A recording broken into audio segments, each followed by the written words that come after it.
Okay, welcome everyone, and welcome to Financial Wellness at Work. My name is Erin Kuhn, and I am the president of Qnity, and I have my lovely guest and co-host with me, Sonia Eklund, who is a financial wellness coach. Good morning, Sonia. How are you? Good morning. Doing well. How are you? Good. I am so excited to talk about this topic and really bring to life some really interesting perspectives from your background. And so before we get into a little bit about your bio here and kind of get into the topic today, I want to start off with this screen. And so what you see on the screen here is a word cloud, and you can see some of the common words that pop out. What are some that jump out to you, Sonia? Ew jumps out to me. Boring, difficult.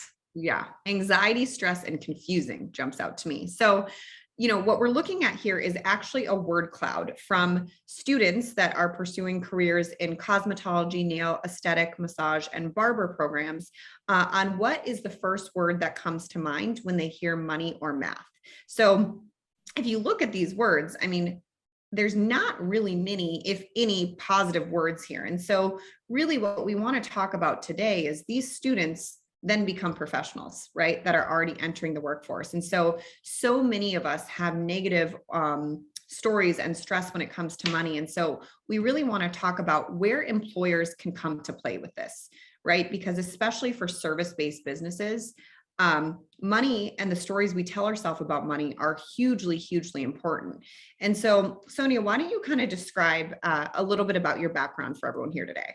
For sure. So my name is Sonia. I'm a board certified health and wellness coach.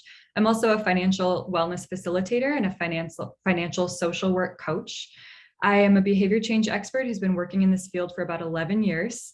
My previous career was in corporate wellness, where I trained over 200 coaches in health and wellness coaching, and I've personally completed over 4,000 hours of coaching myself. It's a pretty impressive background, and you've really worked with people and probably heard a lot of stories around money, right? And a lot of negative experiences. So, what are some of the things that you see employers and employees really dealing with when it comes to creating behavior change when it comes to finance? Yeah, so I think one of the things that I really often see is a lot of words like what you just showed on that word cloud, people feeling really insecure and not very confident about money. And that shows up in the workplace. That shows up in every aspect of a person's life. And so one of my favorite things to do is to work with people on transforming their money story, rewriting their money story, and figuring out ways to feel really empowered about their financial situation. And I think the first key to that is giving people a safe space to talk about how they feel about money. How you feel about money, right? I think that's so interesting. And I think for everyone just sitting on there, how do you feel about money? Go ahead and, throw a chat or type in the chat box. Sonia's in there any words that come up? How you feel about money? Overwhelmed has come up a couple of times. Confused, tired. That's an interesting one. Tired. Interesting. And so, a lot of the people on this webinar are owners and leaders. So now I really want you to kind of think about your own feelings around money. How do your employees feel about money? And there's so many things that have come up when we have conversation with owners and the challenges that they have between employee and employer when it comes to money. And so you don't need to answer that question necessarily, but I do just want you to think about that. How do your employees feel about money? Some of you, there's some interesting things in the chat box. Well, let's start off with, how do we address this? How do we address financial wellness at work and some of the challenges that we see in negative stories? And what we really believe at Qnity and where we've started is it starts off with financial literacy. And financial literacy, it's a very trendy word these days, right? It seems like everyone is talking about financial literacy because clearly there's such a gap with it, right? And it's not even just the beauty and wellness space, it's corporations of all sizes. I mean, Sonia, what are some of the companies that you worked with that were really bringing financial wellness and financial literacy training? You don't have to say names, but industries maybe. Yeah, automotive industry, airlines, lots of things related to travel, even financial. The financial industry was a huge client. And, let's see, sales of all kinds. I mean, really, like I worked with everybody from the top leaders in companies to brand new employees. And this was just a really common thing that people don't feel like they know a lot about money. And then they don't really feel like they can admit that.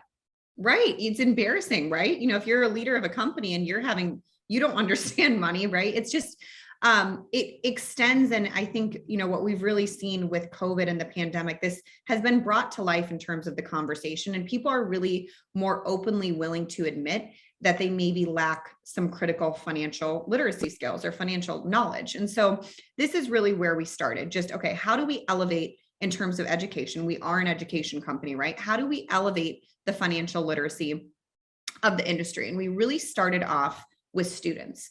And so, many of you on this program might be familiar with our money program and the program that is already in existing schools, schools with cosmetology, nail, aesthetic, barbering, massage, any schools with careers that are career related schools preparing students for a career in beauty and wellness. And so right now we have about 94 campuses, 94 amazing school owners and leaders that have really recognized this gap in their students' education. And being a school owner these days right now is really, really challenging. So I want to acknowledge anyone that has brought in this program for the school owners, that if any of you are on here, thank you for doing that, because you're dealing with shortened hours, you're dealing with a lot of changes in government regulations. And so what you really recognized, though, was this is a need and this is important. And so this program we launched in September. Again, we have just over 90 campuses that have already brought this program into their students. And it's really, really exciting. And we're really excited to really prepare the next generation of future beauty and wellness professionals with core skills to help them be successful with money. And what's interesting about this is on their intake, before they actually enter the program, we have a couple questions in a pre-program assessment. And so I want you to think about this question. When we ask students, how would you rate your current level of financial literacy or current level of financial knowledge? What do you think they say on a scale of 1 to 10? 1 is terrible, 10 is couldn't be any better. Go ahead and type in the chat box. We've got a 3, a 4, a 6, another 4. Okay. It's actually a 5. And, we're constantly getting new students in this. So this is always evolving. But right now it's just about at a 5. And it was really interesting because I was talking with one of the school owners. She's like, well, I'm surprised. That's not as bad as I thought. And there's a couple things that I would say to this. Well, number 1, it's still an F, right? It's still a failing grade if you're half the times knowledgeable on financial subjects and half not. And it's also, there's something called the assumption related bias, which really recognizes that many times when we complete a survey, sometimes we tend to overestimate and overrate ourselves. So I personally, this is just my personal opinion. I would argue that it's quite a bit lower, but this is what we see, which is interesting. So still a lot of room for opportunity, right? The next question we ask is, on a scale of 1 to 10, how important do you believe it is for you to understand money and general finances? What do you think these students say, Sonia? Or chat box, go ahead and read. We've got a 7, an 8, a 6, and a 9. Okay. Over a 9. So, right. So students rate themselves at a 5 in terms of financial literacy. They recognize that it's very, very important, the most important. So, which is really, really interesting. And then this question. So these are students, again, that are currently enrolled in beauty and wellness training programs. Have you received any formal financial related education prior to this program? What do you think they say? What are some of the A few yeses and a few nos. Okay. So over 70% said no. So the majority are, middle level financial literacy in terms of rating, have not received any formal financial related education. And then the next question is, do you experience math or money anxiety? And we kind of expand on this question, meaning, do you feel a sense of fear, angst, or dread when it comes to even talking about money or math? What percent do you think said yes? We've got 80, 85, 90. Pretty high guesses. So we find right now it hovers at about 68%. So 68% of future professionals state they have some form of math or money anxiety. Now, what's interesting about this is we also ask this question in our professional programmings for existing professionals in the workplace. We also ask it to owners and leaders, and it still hovers around and over 60%, which is just fascinating. So I want you to really think about this, looking at your existing team, and I'm sure there's a wide range, but if you really look at the average of your team, how would you rate their financial literacy on a scale of 1 to 10? So again, just knowledge, what would you rate? 5, 6, 4, 7. Got it. So there's opportunities here, right? There's opportunities.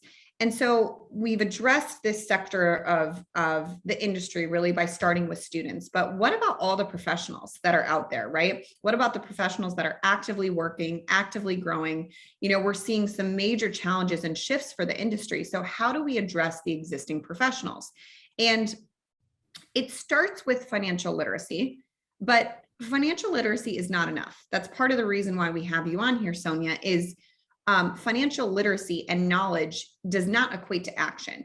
And so when we talk about professionals, we're really looking at, okay, first, how do we increase financial literacy? But at the same time, how do we move them to a space of greater financial wellness? Because what we really believe, and Sonia, I'm sure you have thoughts on this, is when the employee is financially well, the business is financially well. Would you agree with that statement? 100%. And we know that this has been talked about in larger corporations. Larger corporations have really recognized the impact of financial wellness on their bottom line in terms of recruitment, in terms of increasing retirement contributions, in terms of the different age groups that they have in their workplace. And so there's really a perfect storm of many things that companies have now started to recognize with financial wellness and the lack thereof it. So, a couple of statistics to continue to share with you is over 70% of Americans rate their finances as their number one stressor. Over half of employees state they live paycheck to paycheck. Over a third of employees say that financial stress makes them less productive at work. And then we go back, to really bring it back to our industry. Over 60% of beauty and wellness professionals state they have money or math anxiety. So we've really started and created kind of 5 core money metrics to really bring this conversation to life and have some outcomes that we can really look to shift for professionals in the workplace. But, a couple of questions I want to ask you, Sonia, because we kind of skimmed over this. Why do you think larger corporations have really recognized that this is a very important topic and a topic they need to put resources around? I mean, those statistics speak for themselves. Those are huge numbers of people who are feeling really stressed out about money. And money is like a basic need, right? We need to have money to do pretty much anything else. And if you think about if you're stressed and anxious about money all the time, how can you show up at work and be productive and creative and a really great thought partner and a good leader, right? It's really difficult. And so I think that bigger businesses have started to recognize that this impacts absenteeism. It impacts people's growth and development opportunities. It impacts people leaving the workforce. And that overall just hugely affects every single thing within business. And so I'm really happy that a lot of larger corporations have started to recognize that making an investment in employee financial well-being is making an investment back in their business. It's good for everyone. That is so beautifully said. And I think you really, because you started in the health sector, right? And then you quickly started to move into the financial sector because you made some really appropriate comparisons between physical health and financial health. Can you speak a little bit about that as well? Yeah, absolutely. I mean, I think we need to talk about financial wellness the way that we talk about health, right? Like you make an investment in your physical health every single day through the choices you make about what you eat, how you move your body, how you sleep, etc. And we need to think about money in that same way, right? You don't just get to do one thing with your money one time and forget about it. You don't just think about money for a year and then stop. Like if you join a gym, you continue going to that gym, hopefully year over year over year. And as you make progress and as you evolve and grow and change as a person, so does your fitness routine. And that's really the same way we can look at financial well-being, that as you continue to grow, change, and evolve and your financial situation changes, you make a slightly different investment in the way that you're kind of showing up for yourself financially, but it should never stop. It's an ongoing thing that we need to do every day. Absolutely. And so, when we talk about the programming that we did for students, we've now moved into professionals, and what we've really, how do we actually quantify financial wellness, right? It's kind of, there's a lot of different ways that you can look at what does it actually mean to be financially well. And so, in Qnity fashion, we're simple and visual, and that's really important to us. And so we've identified 5 core money metrics and really outcomes of our Money Pro program, which I'll talk about later. And outcomes that we really want to move the needle on. And one is increasing earnings. So making sure that people's money in is strong and that they know that they have an opportunity to grow, especially in the beauty and wellness space when it's a service-driven industry. So entrepreneurs can really show up in many cases and really continue to grow their performance. We want to decrease spending. We know that many people don't necessarily have an income problem, they have a spending problem. And so we have some fun challenges, that we work on there. We want to eliminate or minimize debt. Improve credit score, and increase savings and contributions to investment vehicles. So really money in, money out, money borrowed, credit score, and money saved are kind of the metrics and outcomes of behavior change that we want to really look at.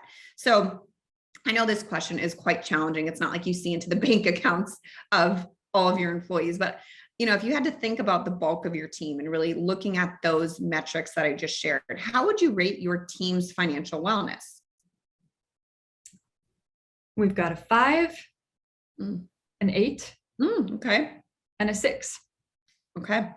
So just again, something to think about. And that really leads me to kind of the next segue here, and really what Sonia alluded to, which is when the business, or I'm sorry, when the employees are financially well, it shows up in the company, and it really is reflected in many different aspects. And so this is a study from MetLife that really looked at this, and it just shows employees who are on track with their financial goals versus those who are not. And those that are more satisfied with their job. So job satisfaction is increased. They're more committed and driven by their organization's goals. They're more likely to be retained. They're more likely to still be working there in 12 months. They're happier. They're more engaged. They're more productive. And, there's some other metrics with being stressed and tired. So it's good business to make sure your employees are financially well. Now, this is also interesting. This is from PwC's annual financial wellness survey. And when it comes to personal finances, the majority of employees, 87% of employees, state they want help. Is that what you've seen, Sonia, consistent with your work? Absolutely. I love these statistics because it completely represents what I have seen, which is that people are so relieved when they have a chance to just talk about this with someone. We've been taught that money is private and that money has a lot of stigma and shame around it. And so to be able to be in conversation with someone where I can ask them really honest questions and hear about what's going on with both the facts and the feelings of their financial situation, they feel less alone. It helps me, helps them break down shame and stigma. And that does wonders in all aspects of a person's life to just feel heard and listened to. I mean, it's so true. And I mean, if we're seeing this, and this is a survey of larger companies, right? Mm-hmm. And so, Sonia, you're still getting used to the beauty and wellness space as an industry, and you've sat through so many sessions, and the level of intimacy between employer and employee is on a deeper level than it is, I would say, in larger corporations. So to me, in small business, how much do you feel like this is even more magnetized, right? With employees who are working in small businesses, wanting their employers to really help with personal finances. Yeah, for sure. I think that's something that's so cool about the industry, is that there's a level of willingness to kind of be vulnerable and talk with an employer on sort of a more authentic level than some of what I've seen in larger business. And I think it's so amazing that, we have this opportunity to help managers help their employees. Mm-hmm. I know, it's so exciting. It's so exciting. So one last statistic for you. And, I know some of the companies that I've seen on here are doing some workshops. And what I will say is what we've seen that's most common is the majority of what, many salons and spas are doing. Typically, they'll have someone from their 401k company, if they have a 401k company, come in and do a workshop. But to be honest, it's usually boring. And it's usually not visual, it's not simple, and it's not aligned or addressed with our with our industry, which is creative, emotional, intuitive, learn by doing. And so, 80% of employees state they want access to this, but only 20% of employers are actually offering something like this today. And this is also from MetLife. And this is my favorite statistic. And this is also from PwC. And ignore all these graphs. And all that you need to look at is the top hand banner. Financially stressed employees are twice as likely to look elsewhere. So let's just kind of let that sink in again here. Financially stressed employees are more likely to look elsewhere. And we know in the industry right now, we have a huge challenge and a huge shifts that are happening. We have labor shortage. We have, the migration of and the allure of solopreneurship, right? Where employees are thinking they might be better off, quote unquote, working for themselves because they might make more money. And so when we're under a state of financial stress, and Sonia, you probably know, can speak to this even more so, is what happens when someone's under financial stress is they're more susceptible to myths and misconceptions, and they're more susceptible about greater opportunities where they think they may or may not make more money, right? So anything else you want to say about that, Sonia?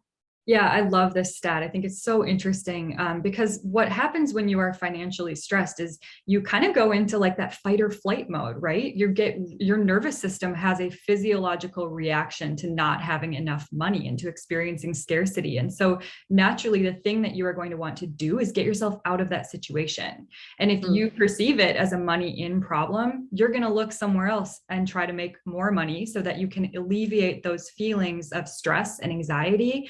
But that might not actually be the problem.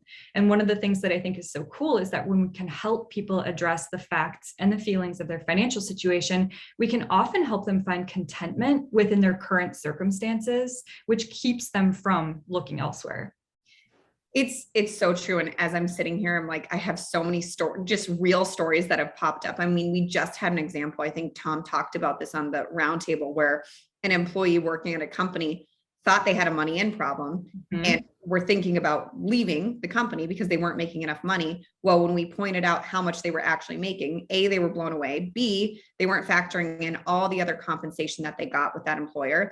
And it actually came down that they were stressed about their money out, and the significant other was also putting pressure on. And so it's almost like when we're financially stressed, logic kind of goes out the window, right? Exactly. And that also goes back to financial literacy, right? We had another example when we were at the Phil of someone who went up to their manager and said, hey, I'm working too much. I need to cut back my hours. And the manager said, well, what do you mean? And she said, well, I'm getting hit by taxes, right? So if people understand when their money increases, so does their tax bill. And the stories of employees thinking that their owner is taking money from their paycheck when it's really just taxes, right? There's so many examples of it. And so if we can really bridge the gap with some knowledge and training, it can be really, really impactful. And then it can also lead to behavior changes. So Sonia is on our learning and development team and really championing a lot behind this program right now. So we are really, really excited to launch Money Pro. And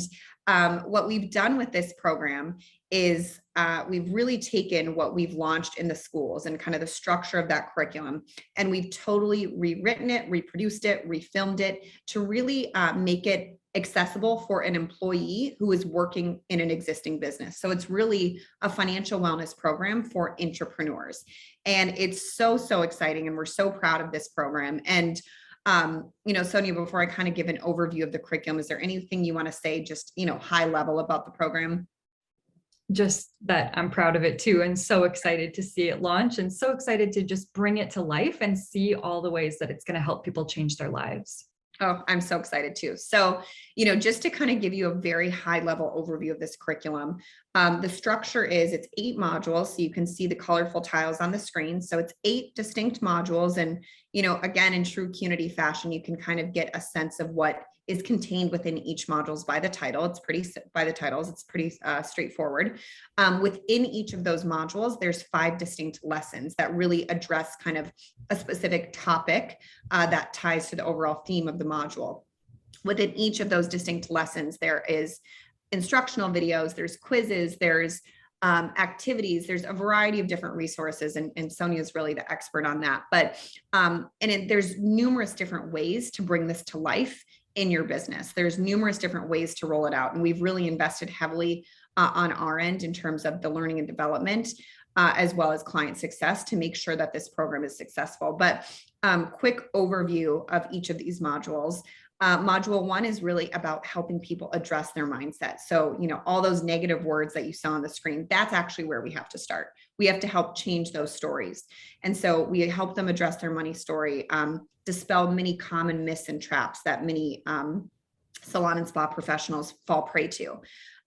We also introduced the 9 grid in that module as really a tool to help them get unstuck and really change their money mindset. Module 2 is really about money in. So in that specific module, we're very careful on that because we recognize, first and foremost, we don't want them going back to their employees asking for a raise. We're very much that as an entrepreneur, it's a business within a business. So how do you increase your money in by what you produce? Because everyone really wins when you grow the pie. And one of the questions we've gotten on this is, do you work with different compensation models? So if you're team-based pay, if you're commission, absolutely. And this also addresses managers and other staff within the business, because we also address compensation versus paycheck, what it means to be an entrepreneur, and really the importance of sales and how really, client count and average ticket, those two numbers can really help the individual increase their money in and also the business. Module 3, we talk about spending, really, again, recognizing it's not always a money in problem. It's usually a money out problem in many cases. And so really helping people assess different spending benchmarks, making different choices and distinguishing between wants and needs. We also teach the basics of a profit and loss statement. So for the employee, they can really recognize money in versus money out for them as in their individual home life. But also we teach what it means for a business to operate off a P&L, and really our hope with that is they have greater empathy and understanding of what it costs to run a business, and really, that the owner is not in fact keeping all the money. So really some realities around that. Module 4 is really addressing debt. And again, this is really written, unlike the school program where we're really working with students who are probably just getting out to the workforce. This is appropriate for someone who is 19 years old up to 60. And so, just in that age range, they're going to be on very different financial journeys. So this is really about minimizing or eliminating debt and improving credit score.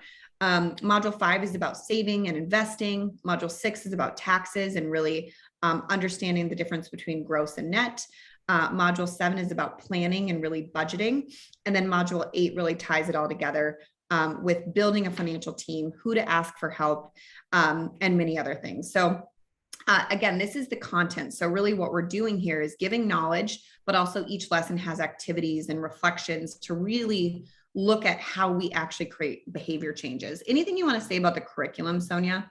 For sure. Yeah. So earlier you mentioned that we know that financial literacy is not financial wellness, but it is the first step towards financial wellness, right? And so when we start with education, we give people the knowledge of what they need to change and why they might need to change it, and what value it would bring to their life if they did work on these money things and kind of make some changes in their own lives. And what's really exciting about this program is that in addition to the financial literacy curriculum, we're bringing in things like goal setting, reflections, small steps and habit formation, accountability, tracking, all kinds of things that help people build self-efficacy and build a belief in their ability to make change in their own life. And so I think something that I love about this program is that it's simple and visual. We can't expect people to change their behavior if it's really difficult, right? We need to make sure that we're going back to the basics and helping people take one small step at a time. And this program just accomplishes that beautifully. I love it. I love this program. And I love hearing the changes that we've seen, from our audience already going through it. So, in addition to literacy and really that first step, then we're moving to, okay, what are the outcomes? Because part of what one of our core success principles at Qnity is knowing to doing. And that is one of the exact reasons, we enlisted Sonia, because with your expertise as a behavior change expert, how do we make sure, okay, we've got the curriculum, but how do we make sure certain behaviors are changed? And again, I really shared on an earlier slide, these 5 core money metrics. So we will actually be tracking these metrics. And for all, employers that bring this in, we'll be providing aggregate company data. So really the hope is every quarter or so we can say, hey, at X salon, we increased our credit score as a group by X points, right? And so we paid off X amount of debt. And it's really another way to help celebrate the financial wins that you offer as employers. And so, the end goal is Qnity believes in small business. We love small business. We have served small businesses our entire existence. We are a small business and we know how hard it is. And so one of the things that we're really working tirelessly to do, along with some of the other initiatives that we're doing at Qnity, is to continue to make salon and spa and beauty and wellness based businesses first choice employers. So our hope is not only will this be a recruitment and retention vehicle for you to really sell in the benefits of working for your salon and spa. It's also a benefit we saw the data employees want, and they'll also love because they'll be able, if they actually utilize it, which, is a whole different game, which Sonia, we can talk about that too. They're going to love it and they also need it. And so again, continuing to elevate you as an employer of choice. And so, I just talked about that. And one of always the gap is, right, okay, this is great, but how will my employees use this? And how do I make them use it? Right. And shorter answer is we recognize that's different than the school program, right? It's part of their training. As an employer, it's a benefit. And inherently, some people take advantage of benefits and some don't. So, Sonia, what are some of the things that we're doing to really help make sure employees really take advantage of this? Yeah, for sure. So when we were working on designing this program, we wanted to make sure that in addition to the fabulous curriculum that we've built, we wanted to make sure that there were really clear action steps that take someone from knowing to doing. And so you'll see those embedded into the program after each lesson within the curriculum. But we're also offering things like one-on-one coaching sessions with a money coach, which is such an exciting benefit to be able to offer. We're offering things like group discussion forums to create community around financial wellness and success. We're implementing a bunch of challenges that will be really fun ways for people to just get involved and kind of take like a small steps approach to addressing one specific metric at a time. And then we've also designed a handful of tools that you will be able to use to bring this into your business's culture. Right? So we're going to have tools that help you address this program with your employees and during meetings. We're also going to have an ambassador program that helps to integrate this program really into your company's culture. And this is a really exciting way for us to give somebody in your business an opportunity for growth and development. Aaron mentioned that we have invested heavily in client success. So there are lots of different ways to roll this program out, and we want to make sure that we're helping you do it the right way for your business. We're going to report back to you company-specific aggregate data so that you have an idea of how those money metrics are changing. And then we've also got some really exciting incentives that we're going to be able to announce soon. We just had a call on our incentives and they're so exciting, and we can't launch them yet, but this program, believe us, I think the biggest thing to take away is we are doing everything in our power.